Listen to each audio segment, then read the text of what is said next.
Valencia town murder case में अलीना की मुंतहा नामी सहेली ने इंकशाफात किए हैं जो आज की इस वीडियो में आपके साथ शेयर करने लगे हैं।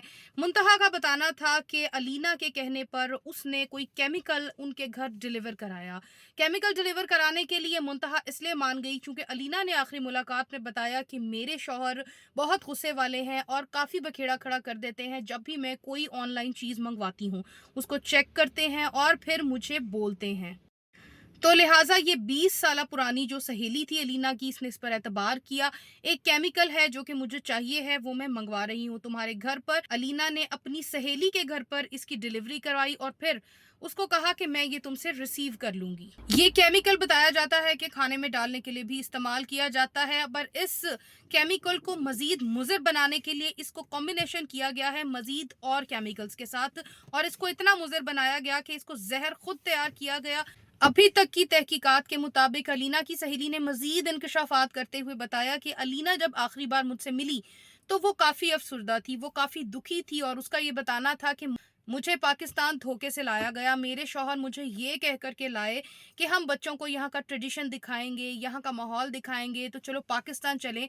सैर करने की गर्ज से मुझे यहाँ लाया गया और मुझे यहाँ लाने के बाद अब रोज़ मुझे आमादा किया जाता है कि बच्चों की अच्छी एजुकेशन और सस्ती एजुकेशन, जिस तरह के वो कहते हैं कि बच्चों को डॉक्टर बनाएंगे और बाहर बहुत ज़्यादा एक्सपेंसिव है डॉक्टर की तालीम, तो बच्चों को पाकिस्तान में ही जो है वो तालीम दिलाई जाए। इस हवाले से हम यहाँ ही रह जाते हैं। अनीला की सहेली का मजीद बताना था कि जब मैंने अपने शौहर का 29 जुलाई का टिकट देखा तो मैं दिल बर्दाश्ता हो गई।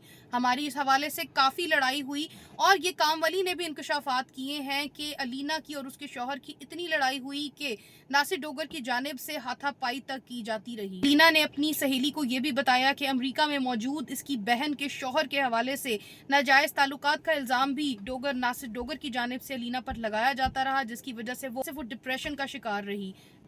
अलीना की सहेली ने मजीद बताया कि अलीना ने उसे कहा कि मैंने पहले भी खुद को ख़त्म करने के बारे में सोचा, लेकिन फिर मैंने ये सोचा कि मेरे जाने के बाद मेरे बच्चों का क्या होगा। अलीना की दो बहनों की अगर बात की जाए तो अलीना की दोनों बहनों के बयानात जो रिकॉर्ड कराए गए हैं तो उनमें तजाद नज़र आया है। कनाडा में मौजूद बहन का कहना है कि अलीना के छोटी उम्र में वालिदैन चले जाते हैं इस दुनिया से। हम लोग चूँकि बड़े थे, अलीना उम्र में छोटी थी। इस सदमे के बाद वो थोड़ी सी दिमागी तौर पर डिस्टर्ब रहने लगी थी, लेकिन उसका ये मतलब नहीं था कि वो इतना बड़ा कदम उठा लेती। वो हल्की फुल्की स्ट्रेस के मामलात हो सकते हैं, लेकिन इतने इंतहाई कदम उठाने वाले मामलात नहीं हो सकते। जबकि अमेरिका में मौजूद बहन के इंकशाफात ये थे कि अलीना 2 से 3 साल तक जो है दिमागी डिसऑर्डर, मेंटल डिसऑर्डर की दिमागी जो है दवाइयाँ जो है वो इस्तेमाल करती रही। नासिर डोगर ने 15 जुलाई को पसरूर चले जाना था और वहां पर अलीना क्यों नहीं जा रही थी। अलीना जबकि पहली बार पाकिस्तान आई थी तो फिर आखिर ऐसे क्या मामलात थे कि वो अपने ससुराल नहीं जा रही थी। और अलीना ने अपनी सहेली को ये भी बताया कि मेरे शौहर अपने भाई बहनों वालिदैन से मिलने के लिए जा रहे हैं और वहां पर से ही डायरेक्ट 29 जुलाई को फ्लाई कर जाएंगे अमेरिका के लिए, जबकि मैं और बच्चे पाकिस्तान में ही रहेंगे, जबकि मैं ऐसा नहीं चाहती। वो बहुत दिल बर्दाश्ता थी। अलीना की सहेली ने मजीद इंकशाफात करते हुए बताया कि अलीना ने यह भी बताया कि मैं अपनी लाहौर में मौजूद एक खाला के घर उन दिनों स्टे करूंगी। और इसके साथ साथ आपको डिटेल खास ये भी बताते चलें कि पुलिस ने जब नासिर डोगर से इन्वेस्टिगेशन की है तो उन्होंने उनसे ये बड़ी डिटेल पूछने की कोशिश की है कि बच्चों को कौन से स्कूल में आपने एडमिशन कराने का इरादा कर रखा था, या कोई ऐसा स्कूल आप लोगों ने सिलेक्ट कर रखा था कि आप लोग इतने कॉन्शियस थे बच्चों की एजुकेशन के हवाले से, आप लोग अमेरिका से पाकिस्तान आए। तो इसका जवाब नासिर डोगर ना दे सके।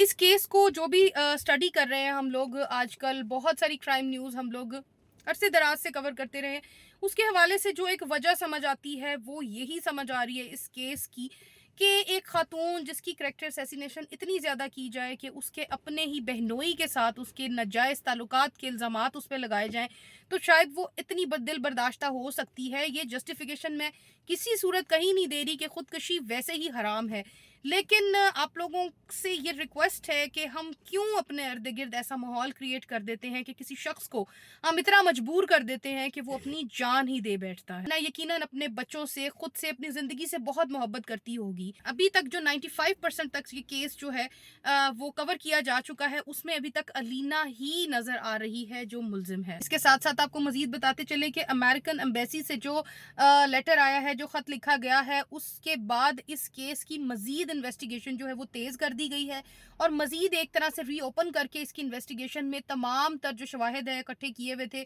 ان پر دوبارہ سے ڈیٹیل انویسٹیگیشن جو ہے وہ سٹارٹ کر دی گئی ہے. جو ملازمہ تھی، 2 ملازمہ، ایک جو ہمسایوں کی ملازمہ تھی جس نے اوپر سے دیکھا بچے تڑپ رہے تھے، ایک وہ ملازمہ جس نے 10 سے 15 دن ان کے گھر کام کیا تھا. یہ بتا رہی ہیں کہ ایئر ٹکٹ کے حوالے سے شدید لڑائی ہوئی ہے. دونوں میاں بیوی کے درمیان، ناصر ڈوگر اور علینا کے درمیان ایئر ٹکٹ کے حوالے سے لڑائی ہوئی اور اس ملازمہ کا یہ بھی بتانا تھا کہ باجی کے ساتھ بڑی ہی گندی غلیظ زبان استعمال کی جاتی، ان کو تانے دیے جاتے اور اس حوالے سے ان کے ساتھ سلوک جو ہے وہ ناصر ڈوگر کا بہت ہی برا تھا. علینا کی سہیلی سے جب انویسٹیگیشن کی گئی، ان سے پوچھا گیا کہ آخر آپ نے یہ کیمیکل اپنے گھر پر کیوں منگوایا؟ کیا آپ نے پتہ تک نہ کیا کہ کیمیکل کس کام آتا ہے، کس لیے ہے؟ اول تو آپ کو یہ کیمیکل اپنے گھر نہیں منگوانا چاہیے تھا. تو اس پر ان کا جواب یہ دینا تھا کہ میری علینا کے ساتھ 20 سال پرانی دوستی تھی اور یہ 20 سالہ دوستی جو ہے اس پر اس نے مجھے خود کو مطلب ایک ٹرسٹ وردی تھے ہم دونوں ایک دوسرے کے، جس پر اس نے مجھے بڑے ہی دکھی انداز میں یہ کہا کہ میں بہت دکھی ہوں، میں پہلے ہی بہت تکلیف میں ہوں، اور اس نے ایک طرح سے مجھ سے ایک مدد کی التجا کی کہ میری کچھ سامان آئے گا تمہارے گھر ڈیلیور کرا دوں. میرے شوہر بڑے غصے والے ہیں. عموماً تو اس خاتون جو سہیلی ہے اس کو آگے سے یہ کہنا چاہیے تھا کہ میرے بھی شوہر بہت غصے والے ہیں. عموماً تمہیں نہیں چاہیے کہ تم کسی قسم کا ایسا سامان جو تم اپنے گھر والوں کو، اپنے شوہر کو نہیں دکھا سکتی، نہیں بتا سکتی، وہ تم میرے گھر ڈیلیور کرا رہی ہو. عموماً تو اس بات پر انکار کر دینا چاہیے تھا جو کہ اس کی سہیلی جو ہے وہ نہ کر سکی. وہ کہتی ہیں کہ مجھے نہیں پتا تھا اس کے اندر کون سا کیمیکل موجود ہے. خیر، جس ڈپارٹمنٹل سے یہ جس ڈپارٹمنٹل سٹور سے یہ کیمیکل منگوایا گیا ہے وہاں تک بھی رسائی حاصل کر لی گئی ہے کس وقت منگوایا گیا. رائڈر جو ہے جس نے یہ کیمیکل ڈیلیور کیا ہے اس کو بھی اس ٹائم انویسٹیگیشن جو ہے اس کی جاری ہے، اس کی پوچھ گچھ ہو رہی ہے. اس حوالے سے مزید انویسٹیگیشن کے حوالے سے جو بھی نیوز سامنے آئیں گی آپ کو ساتھ ساتھ بتاتے چلیں گے. کیمیکل کی ایک بوتل جو ہے وہ گھر سے جو کوڑا دان ہے وہاں پر سے جو حاصل کی گئی ہے، مگر یہ کیمیکل زہریلا نہیں ہے. میں آپ کو پہلے بھی بتا چکی ہوں یہ ایک کیمیکل ہے. اس کو مہلک بنانے کے لیے، اس کو زہریلا بنانے کے لیے اس کو کسی چیز کے ساتھ ملایا گیا ہے، اس کو کسی چیز کے ساتھ اس کا ریئیکشن کرایا گیا ہے. اب یہ اس کی موبائل ہسٹری سے بھی یہ دیکھا گیا ہے کہ کچھ ایسی ویڈیوز دیکھی گئی ہیں علینا کے موبائل میں، جو ہسٹری ہے ویڈیوز کی اس کے تھرو کچھ ایسی ویڈیوز دیکھی گئی ہیں جس میں ایک زہر اور کیمیکل بنانے کا جو کچھ طریقہ ہے وہ بھی سامنے آئی ہیں کچھ چیزیں. اس حوالے سے مزید انویسٹیگیشن کا عمل جاری ہے اور تقریباً 1 روز کے اندر عموماً ہو سکتا ہے کہ صبح مارننگ میں یا کسی بھی وقت پولیس جو ہے اس کیس کے آخری مراحل تک پہنچ چکی ہے اور وہ اس کو مکمل طور پر حل کرنے کے بعد ایک پریس کانفرنس کے تھرو تمام تر ڈیٹیل ہم تک پہنچانے والی ہے، بہت ہی عنقریب ہے. تو یہ تھی تمام تر چیدہ ڈیٹیلز جو آپ کے ساتھ شیئر کی ہیں ویلنسیا ٹاؤن کیس کے حوالے سے. ویڈیو اچھی لگی ہو چینل کو سبسکرائب کر کے اور ہماری ویڈیو کو لائک کر کے اپریسیشن کیا کیجیے، کیونکہ ہم بہت ہی اوتھینٹک وے سے آپ کے لیے نیوز اکٹھی کرتے ہیں. اسی کے ساتھ اجازت دیجیے. Take great care of yourself. اللہ حافظ.